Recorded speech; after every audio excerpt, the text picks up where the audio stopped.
अब बच्चों हम अपनी नेक्स्ट रचना करेंगे जो कि है रचना नंबर 6। इसमें भी त्रिभुज की रचना करनी है। ठीक है, करना क्या है, त्रिभुज की रचना करनी है जबकि इसका परिमाप तथा आधार के 2 कोण दिए हुए हैं। ये रचना आपकी थोड़ी बड़ी होगी। ठीक है, इसमें क्या दिया होगा, त्रिभुज बनाना है, उस त्रिभुज का पूरा परिमाप दिया होगा आपको। ठीक है, त्रिभुज का परिमाप दिया होगा और इसके अलावा परिमाप दिया होगा और इसके अलावा 2 कोण दिए होंगे, आधार के 2 कोण दिए होंगे, परिमाप तथा आधार के 2 कोण दिए होंगे। ठीक है, आधार के कोण दिए होंगे, इधर वाला कोण और इधर वाला कोण। आ रही है बात समझ में?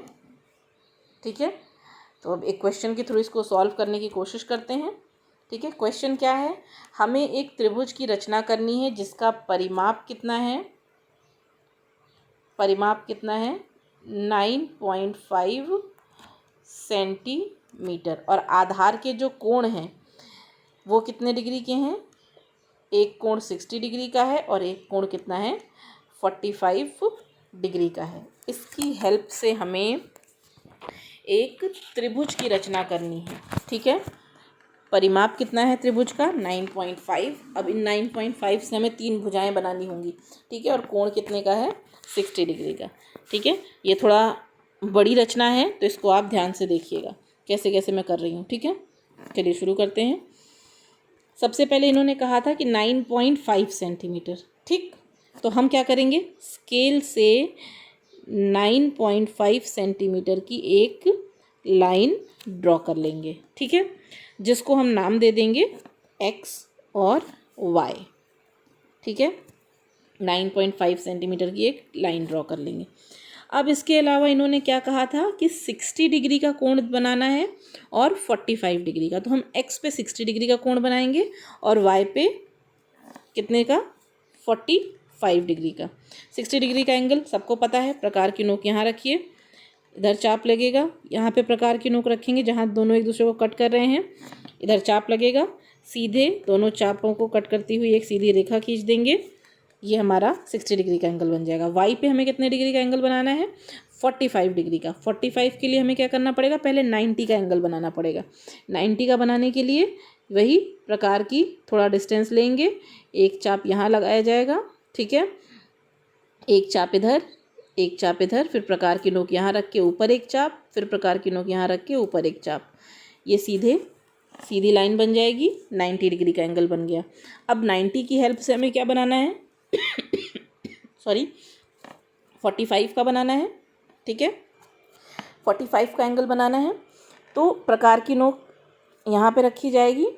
ठीक है, एक चाप इधर लगेगा और फिर प्रकार की नोक यहाँ जहाँ लाइन और चाप कट कर रहे हैं वहाँ लगेगी और एक चाप ये लगेगा। ये दोनों चाप जहाँ एक दूसरे को कट कर रहे हैं उससे होती हुई वाई से एक सीधी लाइन ड्रॉ कर दीजिएगा। ठीक, लाइन ड्रॉ कर दिया, ये हमारा हो गया 45 डिग्री का कोण और ये हमारा कितना था 60 डिग्री का। इतनी बात समझ में आ गई? ठीक है, अब मैं एंगल जो है उसको रफ़ कर रही हूँ। ठीक है, या हाँ रफ़ कर देती हूँ क्योंकि आगे और लाइन भी ड्रॉ करनी है। ये समझ में आ गई, आप अपने पास पेंसिल से लिख लीजिएगा।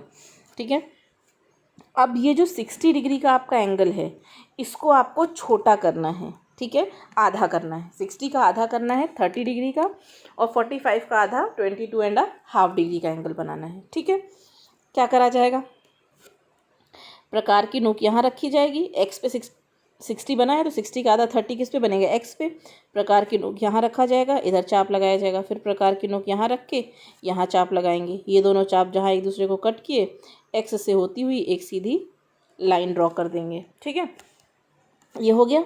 कलर चेंज कर लेते हैं नहीं तो कन्फ्यूज़न हो जाएगी।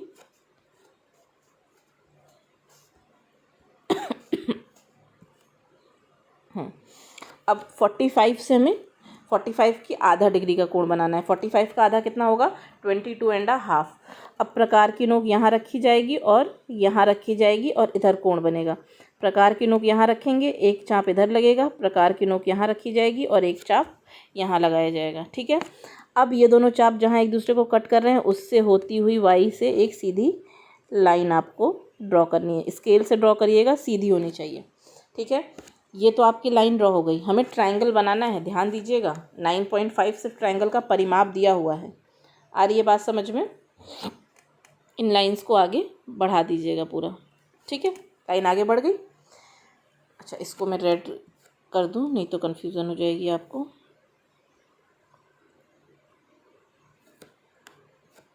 ओके, ठीक है, ये सीधी एक लाइन हो गई। अब इसके बाद क्या करना है आपको? इसके बाद एक और लाइन ड्रॉ करनी है, जो कि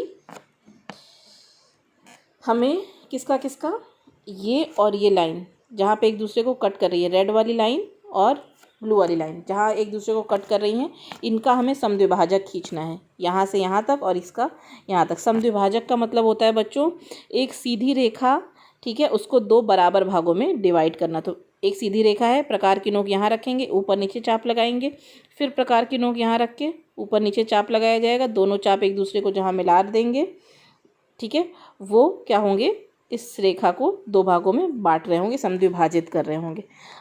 आ गई बात समझ में? तो हमें ये जो रेड लाइन है इसका समद्विभाजक खींचना है और ये जो ब्लू लाइन है इसका समद्विभाजक खींचना है, ठीक है। समद्विभाजक खींचने के लिए आधे से अधिक दूरी लेते हैं। तो हम मान लेते हैं कि ये हमारा पॉइंट क्या है, ए है। तो ए से एक्स के बीच की हम आधे से अधिक दूरी लेंगे। प्रकार की नोक हम एक्स पे रखेंगे और एक नीचे की तरफ चाप यहाँ लगेगा और प्रकार की नोक फिर वापस से एक्स पे रखेंगे।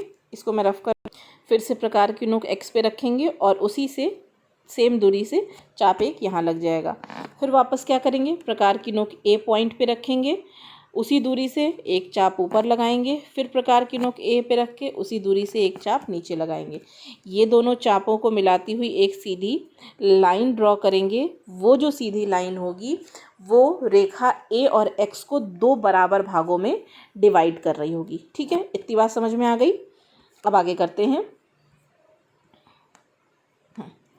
अब हमें y और a जो रेखा है इसका समद्विभाजक खींचना है, इसको दो बराबर भागों में डिवाइड करना है, ठीक है। तो हम y पे प्रकार की आधे से अधिक दूरी ले लीजिए। प्रकार पे आधे से अधिक का मतलब है यहाँ से यहाँ तक की पूरी लाइन है, तो इससे आधे से अधिक कोई भी दूरी आप इसकी डिस्टेंस मेज़र कर लीजिए प्रकार पे, ठीक है। वो आधे से अधिक दूरी लेके एक चाप ऊपर लगेगा यहाँ से और एक चाप नीचे लगेगा। फिर ए पे वो प्रकार की नोक रखिएगा, एक चाप इधर लगेगा और एक चाप इधर लगेगा। दोनों चापों को मिलाती हुई एक रेखा ड्रॉ कर देंगे, ठीक है। ये हो गई, इसका समद्विभाजक हो गया, दो भागों में बट गई। आप स्केल की हेल्प से करेंगे बच्चों तो आपसे सही हो जाएगा, ठीक है। अब इसके बाद क्या करना है, अब किस कलर से मैं आपको ट्रायंगल ड्रॉ करके दिखाऊं, ब्राउन दिखाती हूँ, ठीक है।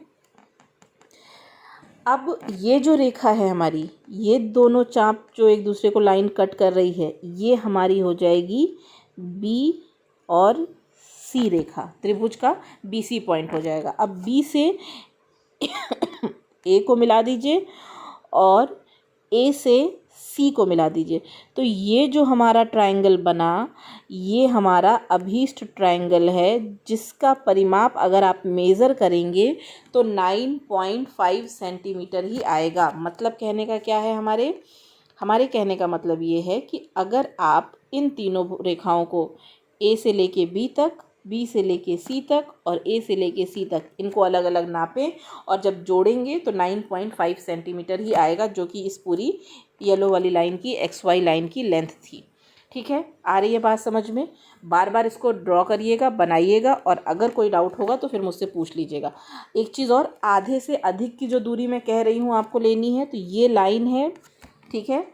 प्रकार की नोक यहाँ रखेंगे और आप पेंसिल को चौड़ा करते जाएंगे। आधा ये है लाइन का, तो आधे से अधिक कोई डिस्टेंस लेके ऊपर और नीचे चाप लगाया जाएगा दोनों तरफ से, तब लाइन दो बराबर भागों में डिवाइड होगी, ठीक है। कंफ्यूज मत होइएगा, ये आती है रचना, इम्पॉर्टेंट है, इसको आप लोग अच्छे से बार बार प्रैक्टिस करिएगा, ठीक है, जब तक इक्वल नहीं आता। अच्छा, एक चीज़ और, जिसकी भी इक्वल आ जाए एक बार में या दो बार में, तीन बार में, तो वो मुझे मैसेज करके बता दीजिएगा कि दीदी मेरी ये रचना आ गई है, 9.5 तीनों का परिमाप ABC का आ गया है, ठीक है। चलिए।